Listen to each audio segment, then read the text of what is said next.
అందరికీ కూడా అందరూ స్తోత్రాలు చెబుదామా? అందరం కూడా స్తోత్రాలు చెబుదాం ఒక్కసారి. అందరూ స్టడీగా ఉన్నారు కదా, అందరూ నా వైపే చూస్తున్నారు కదా. ఒక్కసారి మనస్ఫూర్తిగా అన్ని మరిచిపోయి చక్కగా సంతోషంగా ఉజ్జీవంగా ఒక్కసారి అందరం కూడా స్తోత్రాలు చెల్లిద్దాం తండ్రి అయిన దేవునికి. హల్లెలూయా, హల్లెలూయా, హల్లెలూయా. దేవునికే మహిమ కలుగునుగాక. ఆమేన్. మంచిది ప్రియమైన దేవుని పిల్లలారా, చక్కగా మరి మొదటి వర్తమానంలో చక్కని ఆత్మీయ విషయాలు మనకు బోధించి ఎన్నో ఆత్మ సంబంధమైన అంశాలతో కూడిన కీర్తన 112లో మనం చదువుకున్నాం. ఓ మంచి విషయాలు అక్కగారు మన మధ్యలోని తీసుకుని వచ్చారు, చాలా సంతోషం. అట్లాగనే స్తుతి ఆరాధనలో కూడా చక్కగా దేవుణ్ణి స్తుతించారు, దేవుణ్ణి గణపరిచారు. దేవుణ్ణి స్తుతించిన మనందరి మీదకి ఒక నూతన ఆశీర్వాదం, నూతన శక్తి మనల్ని ఆవరించింది అని మనం నమ్ముతున్నాం.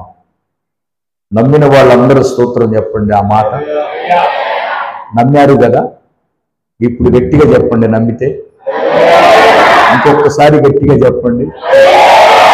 దేవునికి మహిమ కలుగునుగాక. ఏమని నమ్మాం మనం?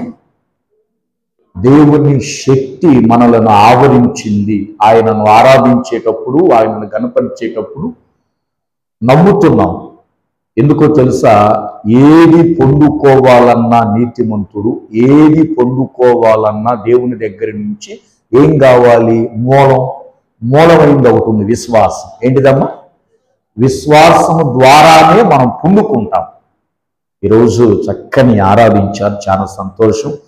అందరూ ఎట్లా ఉన్నారు? ఏమ్మా అందరూ సంతోషంగా ఉన్నారా?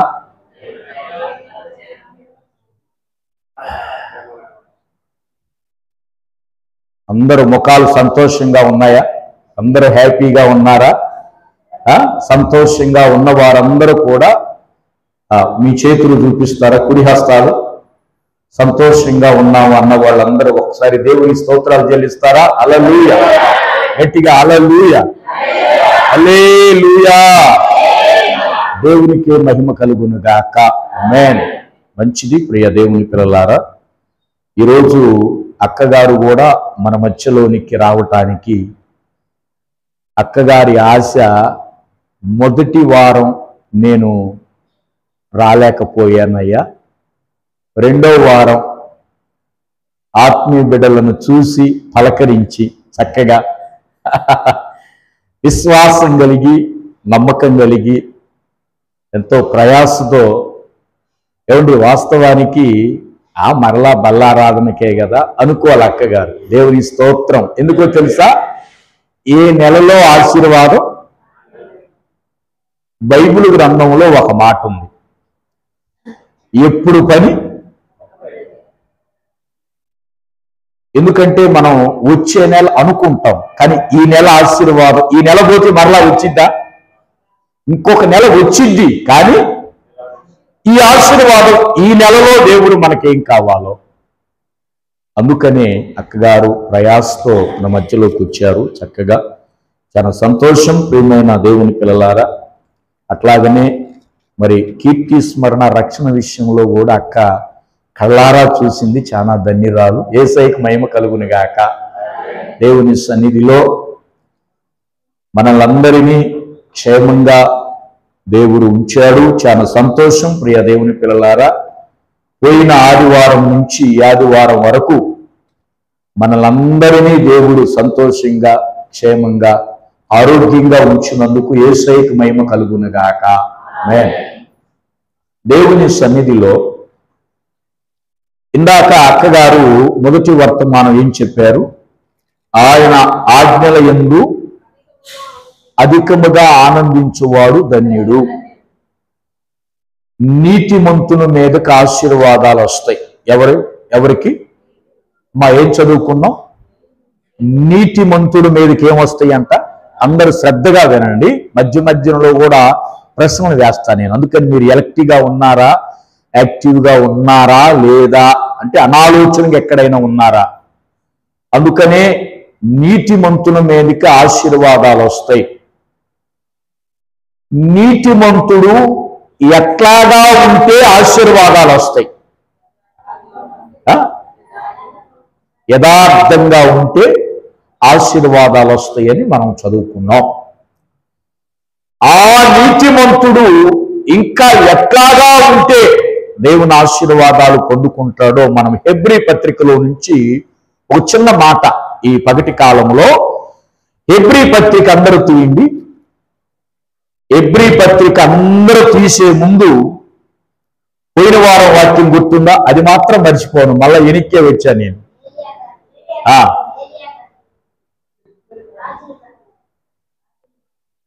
రాజుల గ్రంథము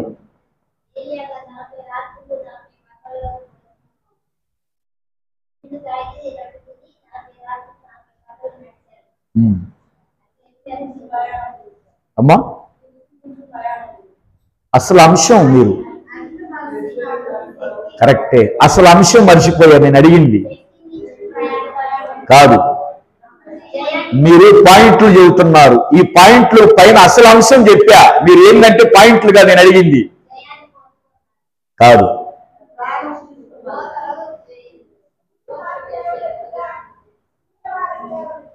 లేదు, అసలు అంశం మర్చిపోయారు. ఏనుగు తోక పట్టుకుంటున్నారు మీరు. మేము పట్టుకోమంటే తోక కాదు, తొండం కానించి రావాలి మొత్తం. అవును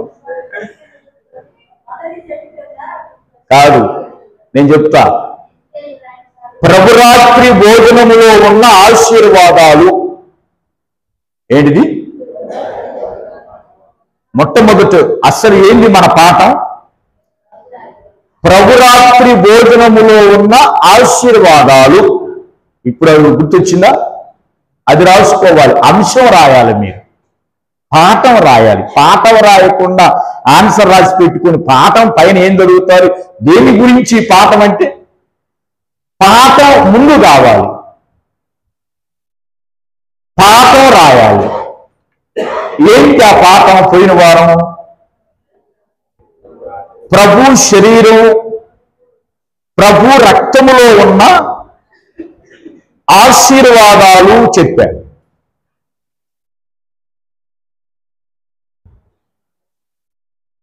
ఇప్పుడు చెప్పండి కింద. ఇప్పుడు చెప్పండి, ఇందాక చెప్పిన.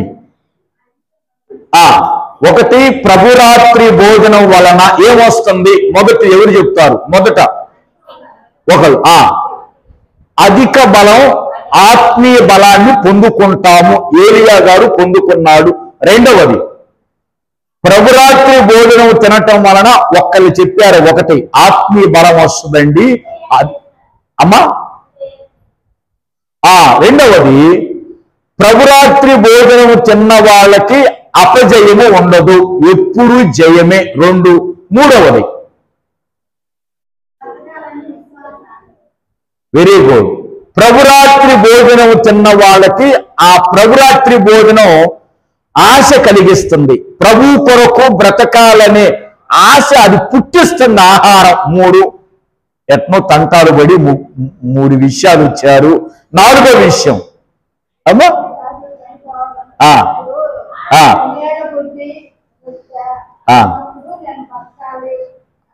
అవును, అది బ్రతకాలనే ఆశ వచ్చింది. ఇంకా అమ్మా పరలోకానికి వెళ్ళిపోతారు. ప్రభురాత్రి భోజనం తిన్నవాళ్ళు పరలోకానికి వెళ్ళిపోతారు. ఇంకా ఎందుకు మిమ్మల్ని అడుగుతున్నానో తెలుసా? అడగకుండా మెసేజీలో అర్ధగంట చెప్పి నేను వెళ్ళిపోవచ్చు కదా. కానీ ఎంతవరకు ఆ మాట హృదయంలో నాటింది? ఒక్కటైనా ఒక్క పాయింట్ అయినా నేను గుర్తుంచుకున్నాను, నాకు గుర్తుంది ఆ మాట ఇప్పటికీ అనే అంశం కోసమే అడగటం. దేవుని స్తోత్రం. ప్రభురాత్రి భోజనం వలన ఏలియా గారు పొందిన శక్తి అతి సామాన్యమైనది కాదు. సూపర్ న్యాచురల్ పవర్ అంటే సృష్టికి అతీతమైన శక్తిని ఆయన పొందుకున్నాడు. దేవునికి స్తోత్రం.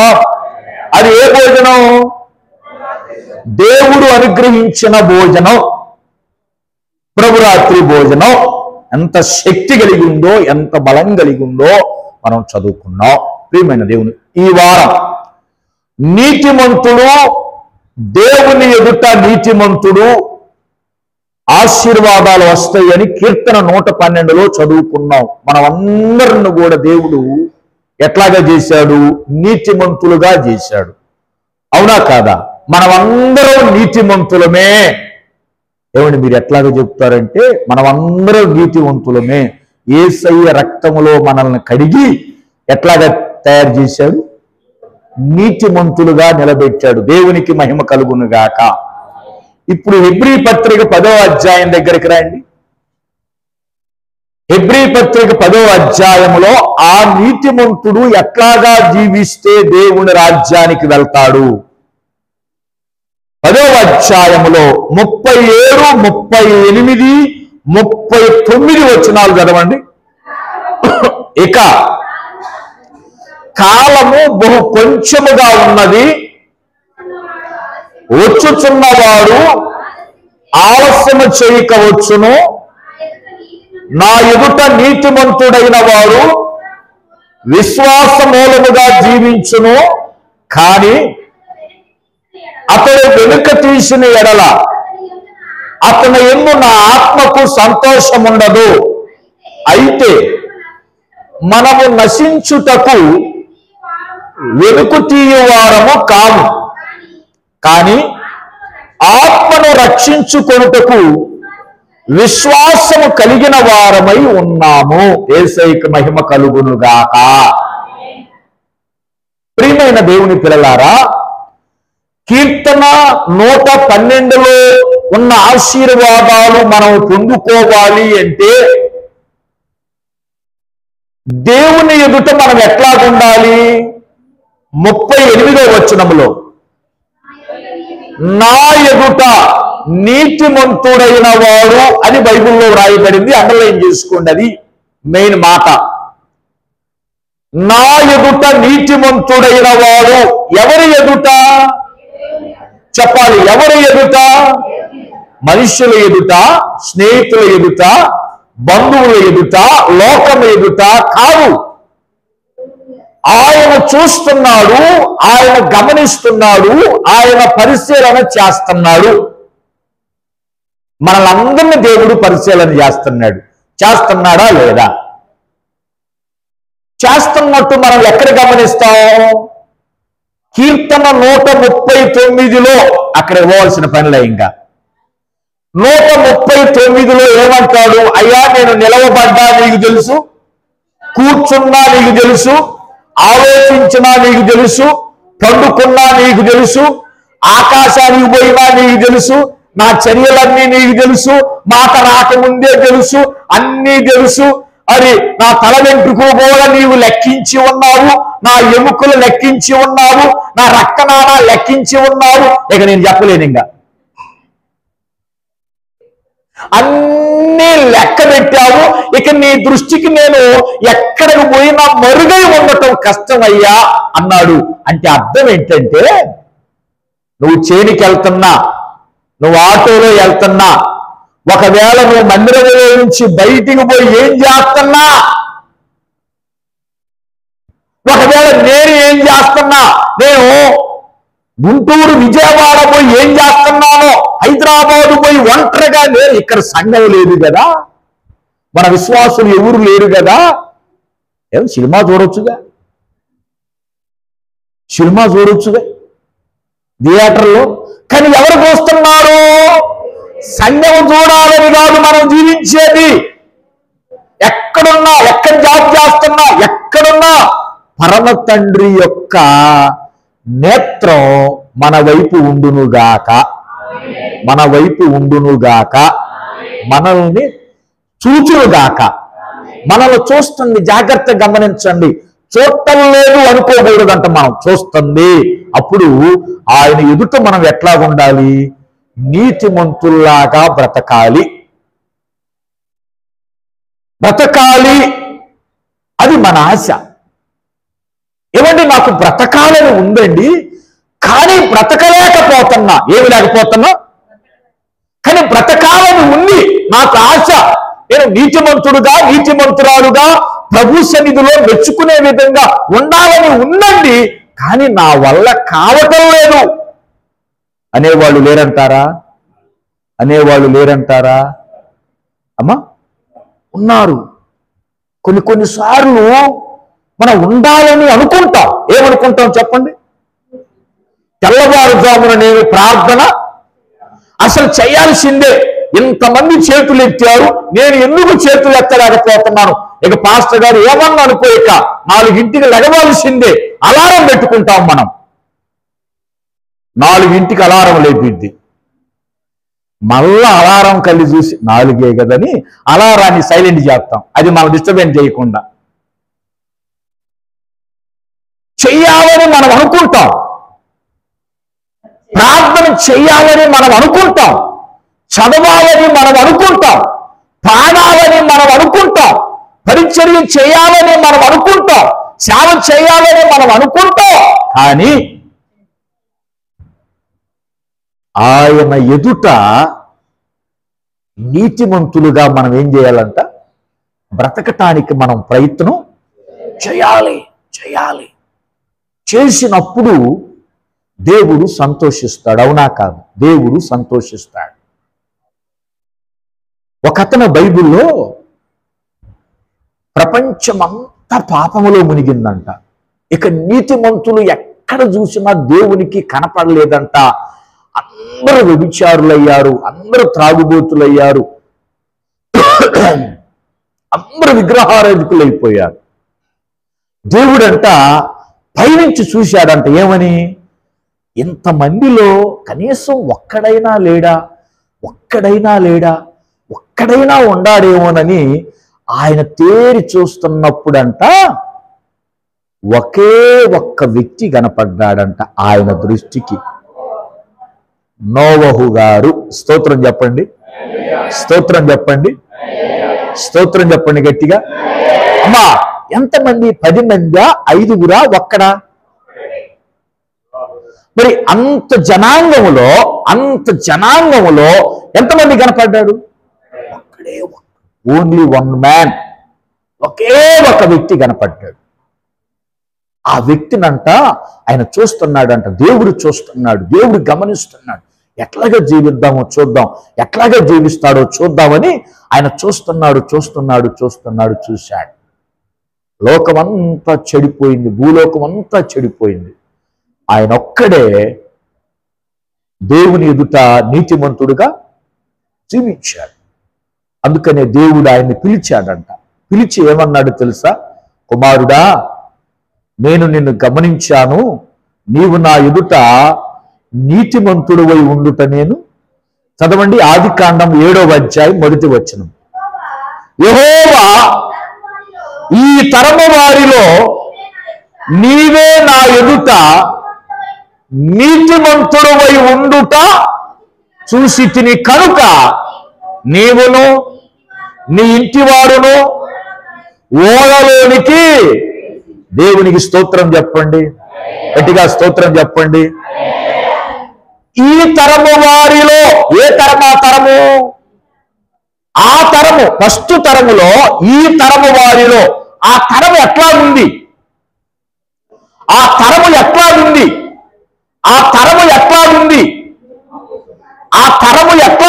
మిమ్మల్ని అడుగుతుంది. ఆ తరము ఎట్లా ఉంది అన్నాడు? పాపములో మునిగిపోయింది, శాపములో మునిగిపోయింది, వ్యభిచారములో మునిగిపోయింది, వాయావర్షం లేని టైములో మునిగిపోయింది. ఆ తరములో నీవే నా ఎదుట, నీ క్రియలు, నీ చూపు, నీ నడక నేను చూశానయ్యా. ఇంతమందిలో కూడా నువ్వు చక్కగా ఉన్నావు గనుక నిన్ను రక్షించాలని నేను అనుకున్నానని దేవుడు మాట్లాడాడు. ప్రియమైన దేవుని పిల్లలారా, ఆ తరములో ఆయన నీతిమంతుడై ఉన్నాడు గనుక తన కుటుంబాన్ని ఏం చేసుకున్నాడు? పోగొట్టుకున్నాడా, కాపాడుకున్నాడా? చెప్పాలి. కాపాడుకున్నాడు. మరి ఈ తరం ఏ తరం? ఈ తరం అంటే అక్కడ ఆయన ఈ తరం అన్నాడు, ఆ తరం వెళ్ళింది. ఈ తరం మన తరంలో మనం ఎట్లాగుండాలి అమ్మా? మనం ఎట్లాగుండాలి అయ్యా? తిమోతి రాసిన పత్రికలో ఈ తరం ఏం తరమో తెలుసా? ఈ తరం ఏం తరమో తెలుసా? తిమోతి పత్రిక చూడండి. ఈ తరం ఏం తరమో, ఈ తరాన్ని గురించి రాశాడు. ఈ తరం ఏం తరమో చూద్దాం. ప్రియమైన దేవుని పిల్లలారా, చెప్పటం కాదు కానీ దేవుని వాక్యములో నుంచే ఈ తరాన్ని గురించి మనం చూద్దాం. 2వ తిమోతి తీయండి, 3వ అధ్యాయం దగ్గరికి రండి. 2వ తిమోతి 3వ అధ్యాయం తీశారమ్మా? 4-5 వచనాలు చదవండి. ద్రోహులు మూర్ఖులు గర్వాంధులు దేవుని కంటే సుఖానుభవమును ఎక్కువగా ప్రేమించువారు పైకి భక్తి గల వారి వలె ఉందురు, దాని శక్తిని ఆశ్రయించని వారై ఇందురు. ఇట్టి వారికి విముఖుడవై స్తోత్రం చెప్పండి, స్తోత్రం చెప్పండి. ఇట్టి వారికి దూరంగా ఉండు అన్నాడు. ఎవరికి దూరంగా ఉండు అన్నాడు? ఎవరికి దూరంగా ఉండు అన్నాడు? ద్రోహులు, మూర్ఖులు, గర్వాంధులు, దేవుని కంటే సుఖాన్ని భావాన్ని ఎక్కువగా, అంటే దేవుని కంటే సుఖాన్ని ప్రేమిస్తున్నారంట. దేనికంటే? దేవుణ్ణి ప్రేమించని తరం, దేవుణ్ణి ప్రేమించని తరం, దేవుణ్ణి పోగొట్టుకున్న తరం. ఈ తరంలో మనం ఉన్నాము గనుక, అంచె దినాలలో ఉన్నాము గనుక, దేవుణ్ణి పోగొట్టుకున్న తరంలో ఉన్నావు గనుక, దేవుని కంటే సుఖానుభవాన్ని, సుఖానుభవం అంటే అల్పకాల, ఏ కాల? అల్పకాల పాపభోగములను ప్రేమిస్తున్న ఈ తరములో మనం ఉన్నాం గనక పైకి భక్తి కలిగిన వారి వలె ఉన్నారు, దాని శక్తి మాత్రం వాళ్ళలో లేదు. కాబట్టి ఈ తరములో మనం ఎట్లా ఉండాలని పౌలు గారు చెప్తున్నాడు. ఆ తరములో ఆ జనాంగానికి నోవహు గారు దూరంగా ఉన్నాడా లేదా అమ్మా? మరి ఈ తరములో మనం ఎట్లా ఉండాలి? ఈ తరంలో మా కలుమలేదు. ఈ తరంలో ఎట్లా ఉండాలి మనం? దేవుణ్ణి ఎక్కువగా మనం ప్రేమించే వారముగా ఉండుముగాక. నోవహు లోకాన్ని ప్రేమించాడా? దేవుణ్ణి ప్రేమించాడా? దేవుణ్ణి ప్రేమించాడు. ఈ పత్రిక రాస్తుంది పౌలు గారు, అవునా కాదా? ఎవరమ్మా? పౌలు గారు. పౌలు గారు దేవుణ్ణి ఎక్కువగా ప్రేమించాడా? లోకాన్ని ప్రేమించాడా? దేవుణ్ణి ప్రేమించాడు గనుక ఎన్ని శ్రమలు వచ్చినా, కష్టాలు వచ్చినా ఆయనే కావాలనుకున్నాడా లేదా? ఆ మాట ఎవరితో చెప్తున్నాడు మరలా పౌలు గారు? తిమోతితో చెప్తున్నాడు. నా ప్రియ కుమారుడైన తిమోతి, నీవు కూడా దేవుణ్ణి ప్రేమించు అన్నాడు. దేవుని స్తోత్ర. ఈ లోకంలో మనం కూడా అంచె దినాలలో మనం ఉన్నప్పుడు సుఖాన్ని ఎక్కువగా ప్రేమించే ఈ దినాలలో, అక్కడ తిమోతి పత్రికలో అంచె దినాలలో ఎలాంటి వారు ఉన్నారు దేవుడు చెప్పాడు. ఇక లెక్కేసుకుంటే సమయం చాలదు కదమ్మా. చాలా మంది మనుషులు ఉన్నారు, 15 రకాలైన మనుషులు ఉన్నారంట. ఎన్ని రకాల మనుషులు? ఇదిగో ఇలాంటి వారికి నువ్వు దూరంగా బ్రతకమని దేవుడు చెప్పాడు.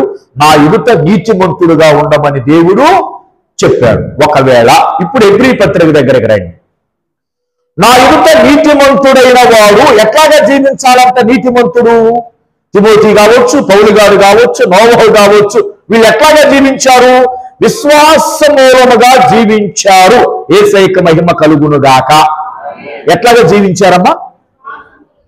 వీళ్ళు ఎట్లాగా జీవించారు? విశ్వాసం. ఏంటి వాళ్ళ విశ్వాసం? నీతిమంతుడు విశ్వాసం. తండ్రి ఉన్నాడు. ఎవరున్నారు?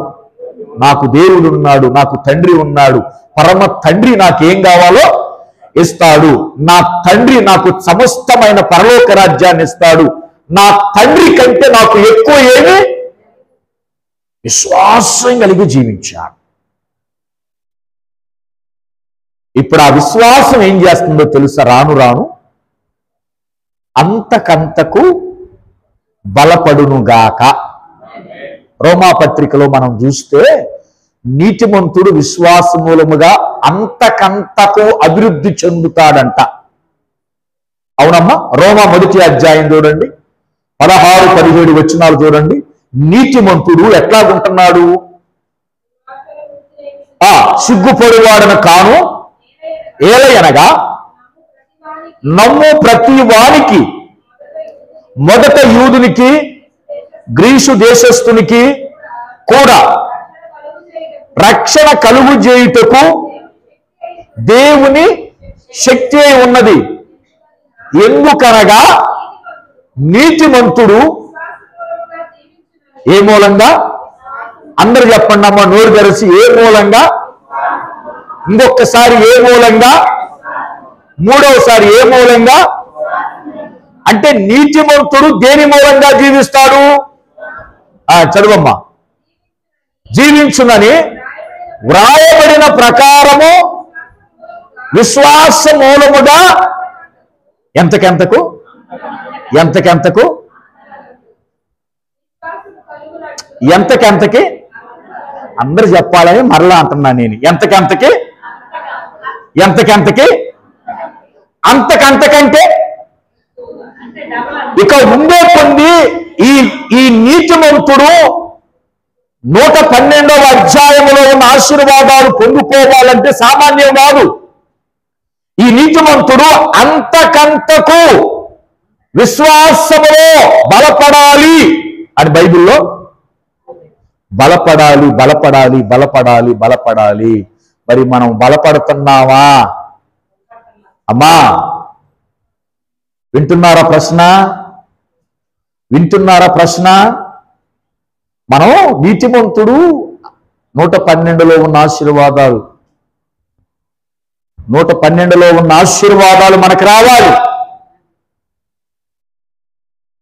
తప్పు లేదు.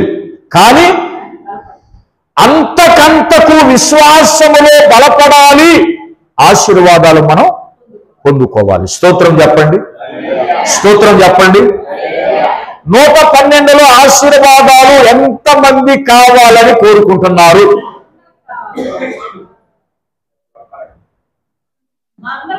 లక్ష్మి నీకొద్దా? కావాలా? చెయ్యొచ్చు. మరి కావాలంటే చెయ్యొత్తండి. అరస ఇచ్చాడండి అంటే 6 ఆశీర్వాదాలు, ఇంకా మిగతా 6 వద్దా? గట్టిగా స్తోత్రం చెప్పండి, గట్టిగా గట్టిగా స్తోత్రం చెప్పండి, గట్టిగా స్తోత్రం చెప్పండి. ఇదే నా కోరిక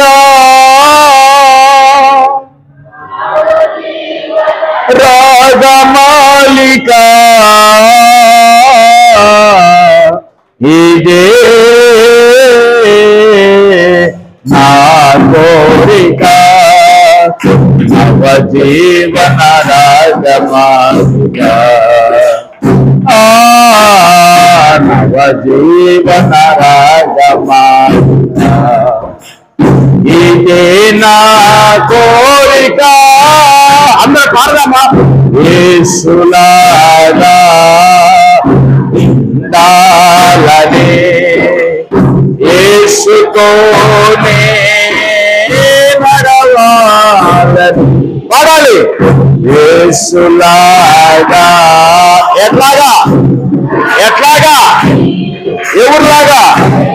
తోనే నడవాలి, నిలవాలని, గెలవాలని, గెలుపా నిలవాలని, గెలవాలని, యేసునందే ఆనందించా.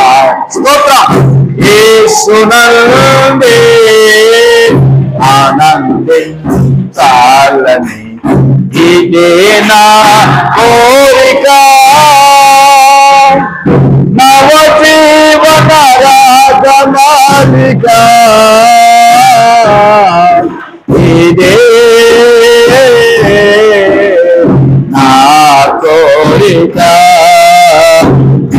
జీవన రాజమాలిక నవ జీవన రాజమాలిక. హల్లెలూయా. ఏంటి మన కోరిక? ఇందాక మీరు చేయి చూపించారుగా, ఏమని చెయ్యెత్తారు? అయ్యా నా కోరిక ఒక్కటేనయ్యా, అన్ని ఆశీర్వాదాలు నీకు కావాలి, నాకు కావాలి, నాకు కావాలి. మనకు కావాలి అంటే ఎట్లాగా ఉండాలంట? యేసులాగా ఉండాలి, యేసుతోనే నిలవాలి, గెలవాలి, ఆనందించాలి. నిలవాలి, ఫైట్ చేయాలి అనండి, ఫైట్ చేయాలనండి. గెలవాలి, గెలవటం అంటే అర్థం ఏంటి? ఫైట్ చేయటం, ఫైట్ చేయాలి, యుద్ధం చేయాలి. మనం యుద్ధం చేయాలి. కావాలి అంటే యుద్ధం చేయాలి, ఓరకనే రావు. ఒక ఆయన అన్నాడు, నేను చెప్పే పని లేదు ఇంకా. ఒక ఆయన అన్నాడు, డబ్బులు ఎవరన్నారు మాట? లలిత. డబ్బులు ఇట్లాగానండి, డబ్బులు ఆశీర్వాదాలు ఓరకనే రావు. అనుకున్నంత ఈజీ కాదు, చదువుకున్నంత ఈజీ కాదు. అవి రావాలి అంటే మనం గెలవాలి. ఎక్కడ గెలవాలి? యేసునందు గెలవాలి. ఒక ఆయన బైబిల్లో ఎట్టికేలకు తెల్లారేసరికి గెలిచాడంట. బా బా స్తోత్రం. తెల్లారింది, ఇక 6ంటికి మొదలు పెట్టాడు సాయంత్రం యుద్ధం చేయటం, అడగటం మొదలు పెట్టాడు. ఇక యుద్ధం చేయటం మొదలు పెట్టాడు, ఇక తెల్లారేసరికి ఏదైతే అనుకున్నాడో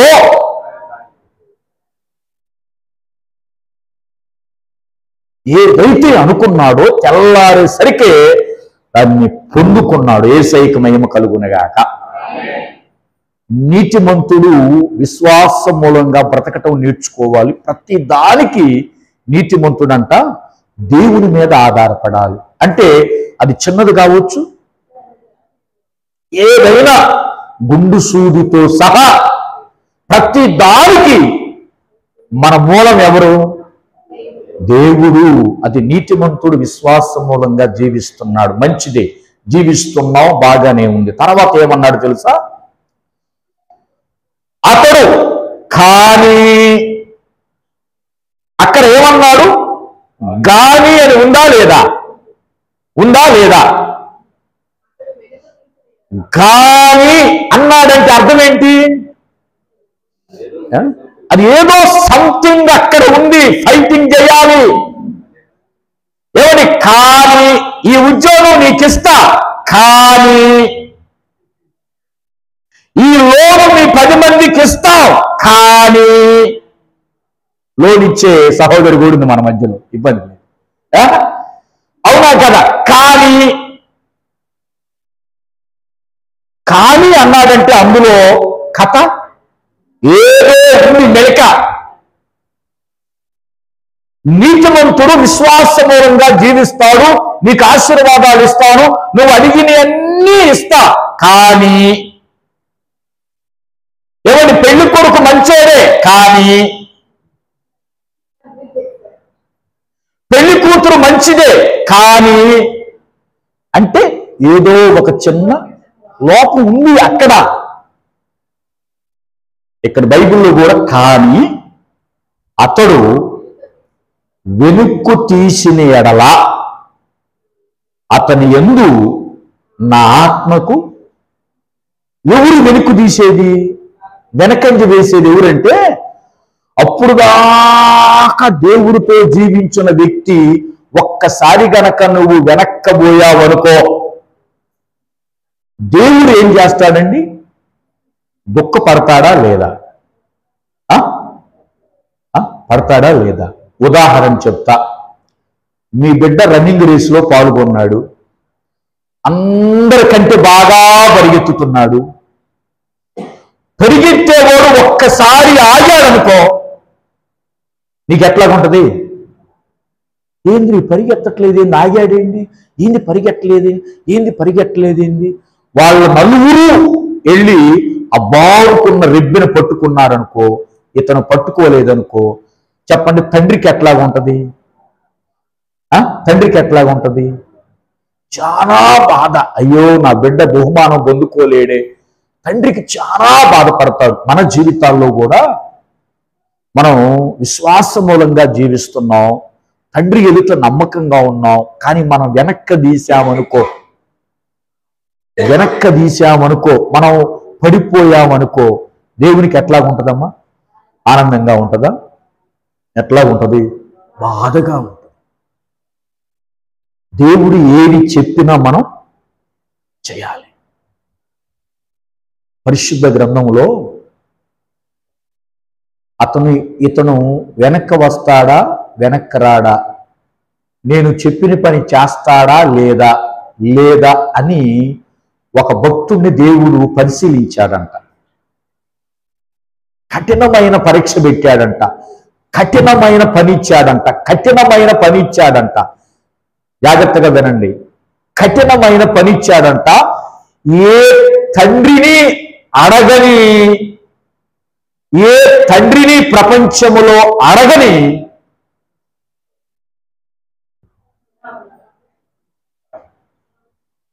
దానిని అడిగాడంట దేవుడు. దేవుని స్తోత్రం. అబ్రహాము గారు నవ్వునా కాదా? ఎందుకు అడిగాడు? కుమారుని ఎందుకు అడిగాడు? ఇప్పుడు ఇంత నమ్మకంగా జీవిస్తున్నాడు, ఇంత యథార్థంగా జీవిస్తున్నాడు, మంచి వారసత్వాన్ని ఇచ్చాను, వారసుని ఇచ్చాను, సంపదనిచ్చాను, అన్ని ఇచ్చాడు. అబ్రహాము గారు నీతిమంతుడై ఉన్నాడు. చూద్దాం ఇతను వెనక్కి తీస్తాడా, ముందుకెళ్తాడా కనిపెడదామని దేవుడు ఏమన్నాడు? నీవు చదవండి, అక్కడ ఏముందో. ఆదికాండం 22వ అధ్యాయం. ఎంత చక్కగా ఆ మాట అన్నాడో చదువుదాం. ఆదికాండం 22వ అధ్యాయం చూడండి. ఆదికాండం 22వ అధ్యాయంలోనికి రండి. ఆదికాండము 22వ అధ్యాయము.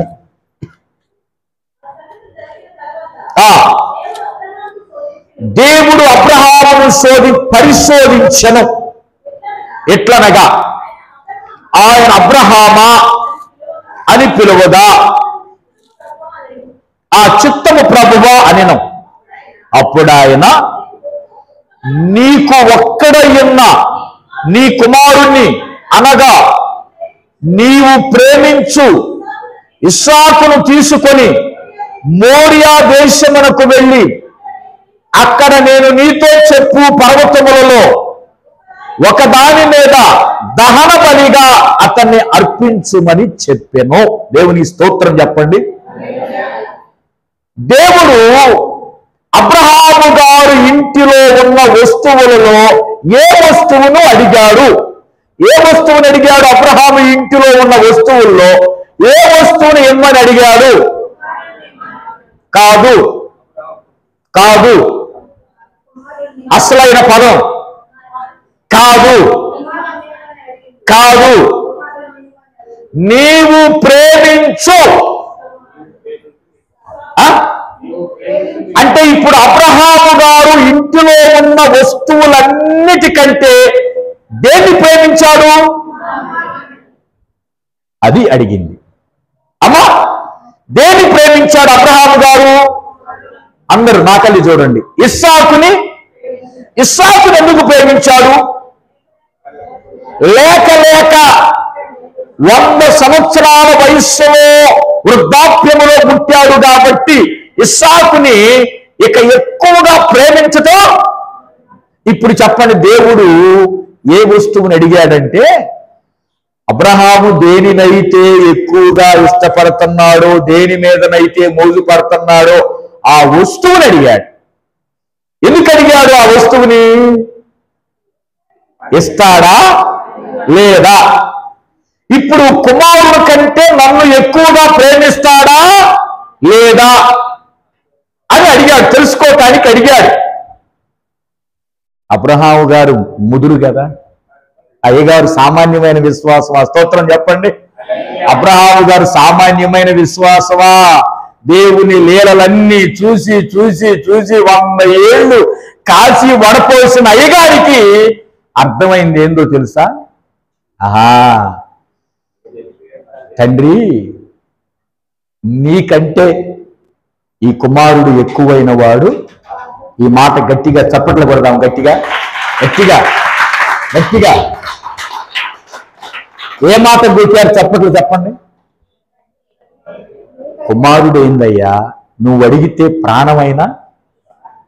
అంటే ఎంతగా నీతిమంతుడిలాగా ఉండి దేవుడి పరీక్షలో కూడా ప్రేమించి దేవుణ్ణి ప్రేమించాడో, దేవుణ్ణి ఆరాధిస్తున్నాడో తెలుసుకుందామని చిన్న పరీక్ష పెట్టాడు.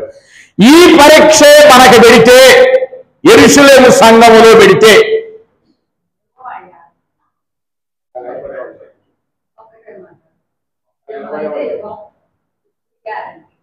ఇప్పుడు యెరూషలేము సంఘంలో పెట్టాడు అనుకో,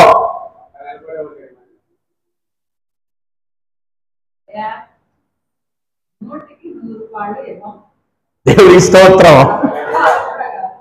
పాస్టర్ గారు ఈ సంఘం కాకపోతే, ఈ సంఘం కాకపోతే, ఈ పాస్టర్ గారు కాకపోతే వామ్మో నా బిడ్డ లేక లేక. సరే, ఇవ్వటం దేవుడు ఎరుగు. కనీసం పరిచర్య కన్నా పంపించండి అమ్మా అంటే బిడ్డలు ఏమంటున్నారు? మా బిడ్డ పరిచర్యకి రాడు. రారండి పరిచర్యకి, రారండి పరిచర్య. చూచారా ప్రియమైన దేవుని పిల్లలారా? దేవుని సన్నిధిలో అబ్రహామును దేవుడు పరీక్షించాడు, పరిశోధించడం ప్రారంభించాడు. వెనకంజ వేస్తాడా లేదా అని దేవుడు పరిశీలన చేసినప్పుడు ఆదికాండం 22వ అధ్యాయంలో దేవుడే చెప్పాడు. ఏమన్నాడో తెలుసా? 12వ వచనం చదవండి. ఏమన్నాడు? దేవుడే అన్నాడంట. ఆయన అంటే తండ్రి అయినటువంటి దేవుడు. ఆయన ఆ చిన్నవాడి మీద చెయ్యి వేయకము, అతనిని ఏమీ చేయొద్దు. నీకు ఒక్కడై ఉన్న నీ కుమారుణ్ణి ఏమన్నాడు? నాకు ఈయక వెనక తీయలేదు గనుక నీవు దేవునికి భయపడు వాడవని ఇందువల్ల నాకు కనబడుచున్నదని. స్తోత్రం చెప్పండి ఈ మాటకి, గట్టిగా స్తోత్రం చెప్పండి ఈ మాటకి. దేవుడు ఏమన్నాడు తెలుసా? కుమారుణ్ణి ఏమీ చేయొద్దు. నిన్ను పరీక్షించటానికే నేను అడిగాను, నిన్ను పరిశీలన చేయటానికి అడిగాను, నిన్ను శోధించటానికి అడిగాను. కొన్నిసార్లు దేవుడమ్మా, గమనించండి ప్రియమైన దేవుని పిల్లలారా, అమ్మా జాగ్రత్తగా వినండి. దేనిని అయితే నువ్వు ఎక్కువగా ప్రేమిస్తున్నావో దానిని దేవుడు ఏం చేస్తాడు? తీసేస్తాడు కదా. ఎందుకు తీసేస్తాడో చెప్పమంటారా? ఇప్పుడు దేవుడు అబ్రహామును వదిలేశాడనుకో, రాను రాను ఏమైందో చెప్పమంటారా? దేవుని మీద ప్రేమంతా ఎటు డైవర్ట్ అవుతుంది? కొడుకు మీద అవుతుంది. ఇప్పుడు కొడుకు మీద ఉన్న ప్రేమను దేవుడి వైపు డైవర్ట్ చేయటానికే ఈ పరీక్ష పెట్టాడు. దేవునికి మహిమ కలుగునుగాక.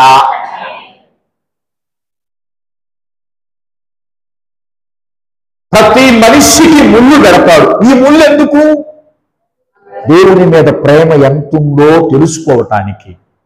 ఏమన్నా అబ్రహాము గారు గమనించిన ఆయన, నీకంటే ఎక్కువైందయ్యా, నీకంటే ఎక్కువైందయ్యా అని అన్నాడు.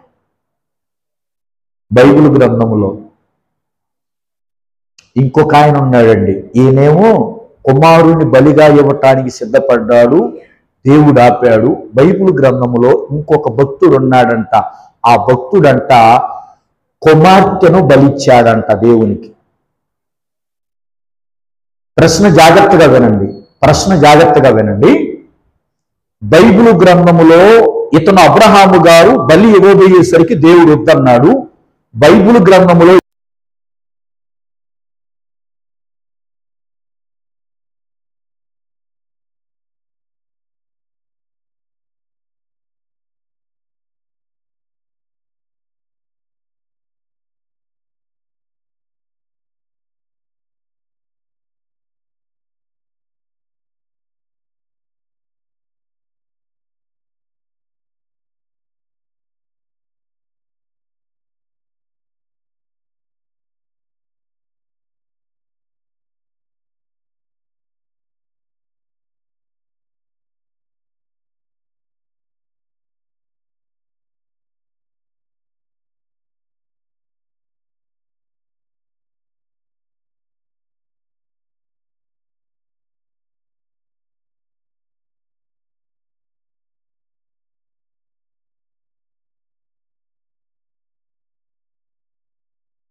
జీవిస్తాడు. ఒకవేళ వెనకంజ వేయకూడదు ఏ పనిలో కూడా. దేవుడు మనకు ఒక పని ఇచ్చాడనుకో, ఒక పరిచర్య ఇచ్చాడు. ఏమిచ్చాడు? ఒక పరిచర్య ఇచ్చాడు, లేదా ఒక సేవ ఇచ్చాడు, రక్షణ జీవితాన్ని మనకిచ్చాడు. ఇందులో మనం వెనకంగా ఎప్పటి వరకు వెనకంజ వేయకూడదు? మనం ప్రభు దగ్గరకు చేరేంత వరకు ఎన్ని కష్టాలు వచ్చినా, నష్టాలు వచ్చినా సేవను వదిలిపెట్టకూడదు, పరిచర్యను వదిలిపెట్టకూడదు. దేవుణ్ణి ఎంతమంది అట్లాగా నిర్ణయించుకున్నారు? చేయొద్దండి. ఏ వచ్చినా సరే పాస్టర్ గారు నా జీవితంలో నేను యేసయ్యను మరిచిపోను అన్నవాళ్ళు చేయి చూపించండి. మీరు నాకు చేయి చూపించట్లా. అందరూ చెయ్యెత్తాం కదా. ఏమని చెయ్యెత్తాం? ఎందుకు చెయ్యెత్తాం? మనం సహజంగా ఎందుకు చెయ్యెత్తాం? పాస్టర్ గారు నేను ప్రభు పిలిచేంత వరకు నీతి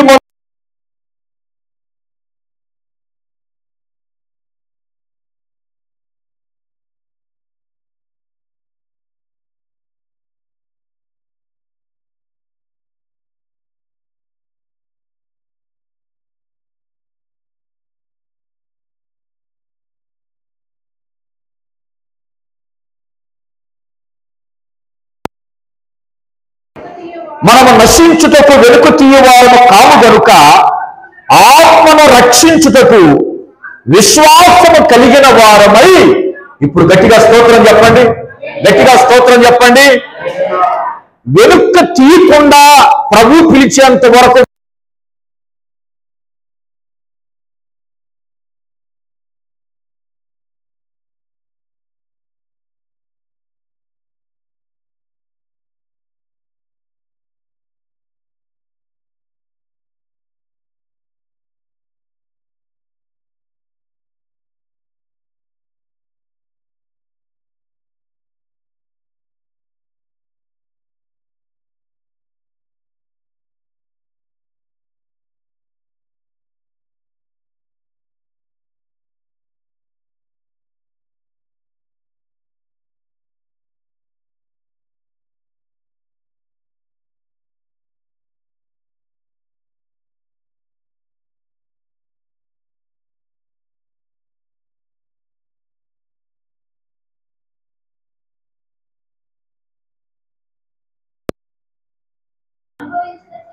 ఆ 34 చూడమ్మా.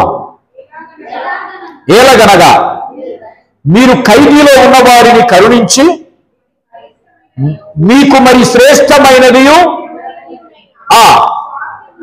ఎరిగి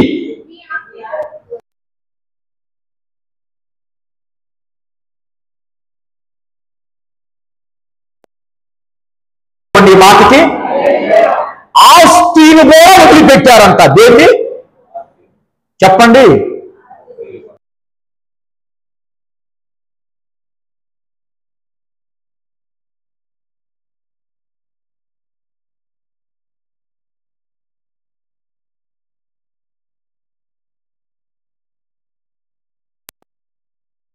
వచ్చినా, ఎన్ని కష్టాలు వచ్చినా, ఎన్ని బాధలు వచ్చినా, తండ్రి నీవు నాకుంటే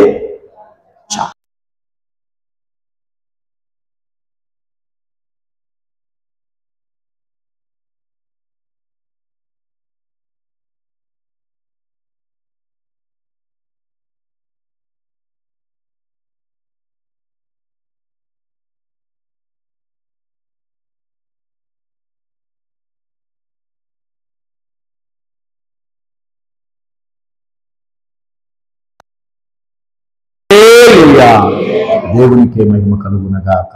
ఆమేన్.